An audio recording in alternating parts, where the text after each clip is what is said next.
What's up, guys? It's Rich back with another Gray Zone Warfare video. I know it's been a little bit since we made a Gray Zone Warfare video, but patch 2.3 came out today. And I think for a lot of you guys that are interested in Gray Zone, that play Gray Zone, this is probably a really fun patch that I think a lot of people were waiting for, especially with the release of the repair feature. I think it's one of the biggest features that's been asked for ever since they added durability in with the Night Ops update. But this repair feature is nice because it overall means that if you have gun builds or gear you like and you don't want to go about replacing it, you can now repair it. Now, granted, when you do repair it, it doesn't always repair to the max health. Okay, so remember that every repair, as they mentioned here, remember every repair slightly reduces the item's maximum durability. Choose wisely and keep your best gear in fighting shape. So obviously you want to, if you like a gun build, for example, if I like M4A1 and I like the build I have going on with it, I want to rock the same one and I want to bring it back to the FOB and repair it. Really nice feature that they've added here. The way you can access it is you want to right click on the gun, you can go to inspect and you'll see the repair menu here.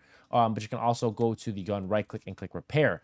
The way it shows right now, basis of the price and how much it costs, it looks like every repair point is $1 for the base gun. For attachments, it does seem to get a little bit more expensive, including suppressors. So each point of health for the suppressor looks like it's going to be $10. So it can be very expensive as far as replacing and repairing suppressors. Obviously, suppressors are one of the most expensive, parts of the gun. But the ability to repair those parts now, especially if you're like trying to only get maybe if you wanted to get some attachments that are specifically a little bit harder to get, a little bit more expensive to get, I think the repair feature is a 2 thumbs up change. I think this is a really good change that they went ahead and did. And I'm really proud of them for implementing this into the game because this is a big feature that came in, especially since they added durability with no repair function. I'm a big fan of the fact that it has it now. So 2 thumbs up for that change. So obviously repairs in the game, guys, really good. Obviously you can repair gear as well. So not just guns, you can repair vests as well. So vest, gear, guns, all the above can be repaired. So that's a really, really good change in my opinion. Let me know down below in the comments if you guys are excited for this repair feature because I think this is a really, really good one. Some of the other big changes that they mentioned here that I think is really, really cool for a lot of people, especially for some of our newer players. Leveling up with vendors has been made easier. We've made it smoother. They mentioned here that we made it smoother to build the crucial vendor progression. Now selling items to vendor also earns you reputation points, not just buying. They've lowered the grind for level 3 rep with traders such as Lab Rat, Artisan, Turncoat, and Banshee, and you can get those upgrades faster and stay mission ready. So they've made it a little bit easier to get to endgame without having to require so many hours, kind of the opposite of something like Escape from Tarkov where you have to dedicate your entire life to it. Now with Gray Zone Warfare, it's going to take a little bit easier to get to those level 3 vendors, which I think is obviously a hefty grind. But obviously with this update, you'll be able to get to them a little bit quicker due to the requirements of obviously being lowered. So that's a really nice change that they've added in there as well. Looting made smoother as well. They've fine-tuned loot interactions, making grabbing those smaller, harder to click items easier, they mentioned. So I'm assuming like maybe if we can try and drop a gun here, maybe let's see. We'll try and drop a pistol. Do I even have a pistol? No, but maybe I can, let's see. I can maybe potentially just drop an attachment from here. Let's see. And drop. Cannot perform this action right now. Drop. Okay. So now that it's settled on the ground, maybe it's like hitboxes a little bit easier. I'm not sure.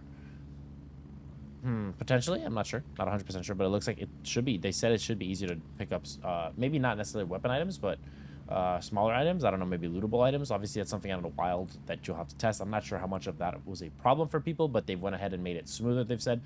Disconnection problem. Losing connection shouldn't mean losing your life. Now, if you disconnect, your character appears to avoid unfair deaths. Reconnect within 5 minutes and you will pick up exactly where you left off. Survival should depend on skill, not internet hiccups. Great change here in my opinion. So if you disconnect, you don't necessarily get just put into the state where you're out in the open.